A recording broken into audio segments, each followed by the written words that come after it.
It's the Twitter battle we didn't know we needed. The ultimate war. Greta Thunberg versus Andrew Tate. Oh my goodness, guys. I'm going to break it all down. We're going to talk about it. And actually seeing Greta Thunberg in the news reminded me of something that is really troubling and really sad when it comes to how some of these kids are being used as political pawns, things like that. We're going to get all into it. But let's first talk about the new beef that we just saw. We've got Andrew Tate bragging about all of his luxury vehicles and things like that. 33 cars, he says.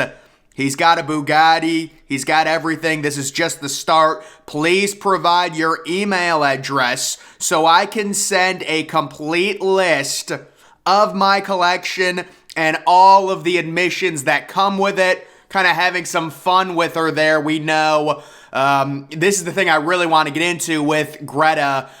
She's big on the environment, things like that, and she was like 13 years old, 14, and they had her going up there, being a politician, trying to, manipulate things, and it's so sad, but that's what he says. There's the photo, and guys, I have not updated my Twitter app. I know everyone is jealous. I don't have to deal with the views. Well, here's the thing.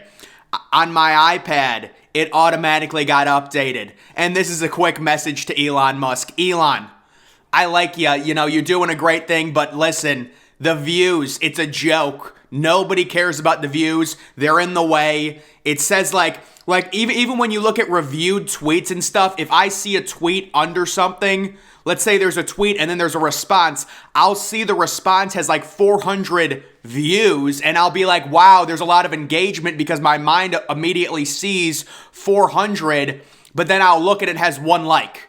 And it's like, the views do nothing. I think it was just like Elon's trying to show people that a lot of people use Twitter and stuff. We understand it. That's great. You can make money off of it, but you got to remove the views. It was a bad idea. Let's be honest, guys. Come on. But this does not have views. You can see Andrew Tate with a little car there posing. And then he releases this video, which actually had Greta speaking. And the Greta Thunberg thing where she was like, how dare you? And that I hadn't seen. It must have been something where I haven't seen that video in a while. I was actually taken back and I was like, wow, this is so sad. This is like a 13-year-old girl they're putting up there when it comes to the climate change thing. And really, obviously, it's a lot more complicated than, oh, if we just give $1 trillion and do the whole Green New Deal thing, we'll be fine. Of course, China emits double the amount of CO2 emissions as the United States, but we don't hear Greta complaining about China. It's all about, Europe. It's all about America. And then we come to realize that, oh, the ones that are actually pushing us to be more careful about the environment, when I actually saw a study that in the last 100 years, the world has gone up by 1/3 of a degree Celsius. That was a study done. I'm not denying climate change. Absolutely, it's real. It doesn't take a mathematician to look up into the sky and see the crappy smog we're putting up there. Obviously, it's going to have a negative effect. But it's a lot more of an in-depth conversation than saying, oh, it's all America's fault. Go throw $80 trillion at the Green New Deal like AOC wants to. It's a lot more complicated than that, but they bring kids into it. It's just like they did with the Parkland kids and the shooting, because if you try and argue with kids, especially kids that have gone through something traumatic, you have no leverage. And it's like the kids are like, no, we need to ban guns and things like that. And you're trying to say, listen, it's a little bit more complicated than that. Ceding that type of power to the government, what's next? So first they try and ban the assault weapons, then it's the pistols. It keeps going, but you can't have a conversation like that with them because they're like, listen, I was in a school shooting. It was horrible. We need to ban everything to protect people. And I understand it. I do. And I don't want to go off on a tangent right now. I apologize for that. Let's get back to what's going on between Andrew Tate and Greta, because I think we're getting a boxing match here set up between these two. Maybe a date. We'll see. But then Greta Thunberg, oh my goodness, I got to give her credit for this. I don't know if she thought of it or someone told her to say this, but listen, credit where credit is due.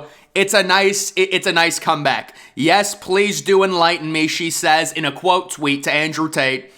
Email me at smalldickenergy@getalife.com. So listen, Greta with an she's a savage. This is impressive. And I thought the only way, because obviously Andrew Tate is not expecting this young girl, things like it, to respond like this.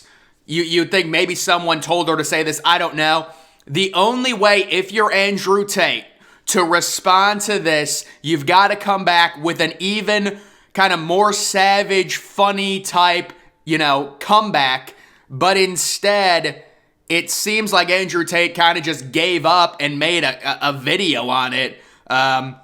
You can see Andrew Tate and Greta Thunberg need to stop flirting and just fuck already. She ain't ready. But I don't know, guys. Either way, that was a pretty good comeback by her. I'm not going to lie. Andrew Tate having some fun, talking about how all of his cars emit a bunch of, bad fumes and whatever, and how ridiculous it is. And you look at the studies, it is crazy. I mean, listen, I understand the CO2 thing. But guys, it's a bigger point that we need to discuss. It's this young girl being taken advantage by people in politics, and it's like you can't even argue with her when it comes to climate change and all that stuff. Like, why don't we tell this girl, listen, sweetie, if you really think we're all gonna die, which if you listen to what she was saying, she was like, how dare you, I'm dead, you killed me and stuff like that, or whatever it was, why don't you go and book yourself a one-way ticket to Shanghai, China, and talk about their CO2 emissions, because they're horrible. They're worse than America. They're double America's. So it's definitely a complicated thing. And yes, we should lower it and stuff like that. But we're not going to sit here and slap $20 trillion when we already have horrible inflation and we're giving Ukraine, all the money anyways. We're not going to slap $20 trillion on a Green New Deal. We just don't have the money. We're losing so much purchasing power anyways. There's no money for it. So, and maybe if China wants to do something, we can all come together and do something kind of as a global thing. I would agree with that. But this whole idea where China says, yes, America and other countries need to step up and protect our climate, when they're not doing a thing about it, and we're supposed to dump all of our assets that we were going to spend on the military into a Green New Deal, that's just not happening. That's not happening. And then they use kids to try and gain leverage like, oh, it's a third grader, you can't argue with them. And then how about all those Parkland kids? They suddenly become politicians after the horrible tragedy, and it was terrible, and no kid should have to go through that. Absolutely. But it's like, if I tried to debate these kids, isn't it just like a situation? I say, listen, it's very complicated. It's not black and white. Like, we understand it was terrible. We want to eliminate school shootings completely, but you have to understand there's a cause and effect, and you're giving up significant power to the government, and then they say, oh no, it's just the assault weapons. No, it's not. When you get the assault weapons gone, then all the crimes are going to be committed with handguns, and that's when the narrative starts coming around. All shootings are done with handguns, and school shootings start with handguns, so we got to ban the handguns. Then we got to ban the shotguns. We got to ban all weapons. That is the narrative on what's going to happen, and these kids just don't understand it, and they get taken advantage of. And basically, I mean, some of these kids were getting more airtime on CNN than presidential candidates. I mean, it was crazy because they know you can't debate the kids. You have no leverage against someone that's gone through a traumatic event like that, and it is terrible, but it is a complicated issue. It is not simply saying if we eliminate all the guns, oh, we'll all live happily ever after. History says that's not what happened. You look at Australia, what happened during the pandemic. It was so sad to see all those people locked up in camps, and they've tried to minimize it on Reddit and things like that, and it's just so sad. So that is the whole situation between Andrew Tate and Greta Thunberg. And we'll have to see if there's maybe a boxing match in the future here between these two, or maybe a date. But either way, guys, just wanted to talk about something funny. And then a message to Elon Musk. Elon, you're doing a good job, but this is just, at what point, I mean, you can't use Twitter. You've got to remove the views. They're useless. I don't care if a tweet has 60 million. Okay, If a tweet has 30K retweets, obviously it's going to have millions of views, right? But like, what do I do with that information? It's views on Twitter are nothing like views on YouTube. That's just how I view it. And when you've got 30 different little, retweets, views, likes, comments, and they're all there, it's so clunky. And I've noticed the biggest issue with it is in response comments. When you get a viral tweet, you look underneath it, and it's like, oh, my eyes immediately see like 3.4K, and it's just the views, and the tweet has 1 like and no comments, but I'm thinking in my head, because I see 3.4K, it is a bad design. I think Elon's trying to say, listen, look how many people read Twitter. We understand a lot of people use it, man. It's great. Great, great, great. We don't need the views. We don't need them. They are meaningless. They don't do anything. And that is why I'm not going to update the app. And maybe they'll auto-update it for me or something. I don't know. But either way, guys, this situation here between these two, it should be interesting. I'm guessing there won't be much more interaction after this. You know what? This is the funniest thing. Well, number one, if Elon Musk didn't buy Twitter, and Andrew Tate this would not even be an interaction. Andrew Tate would be banned. Number two, if Andrew Tate was somehow on Twitter and this was the interaction between these two, they would have banned Andrew Tate again, because that's just what they do. But I just think that's funny.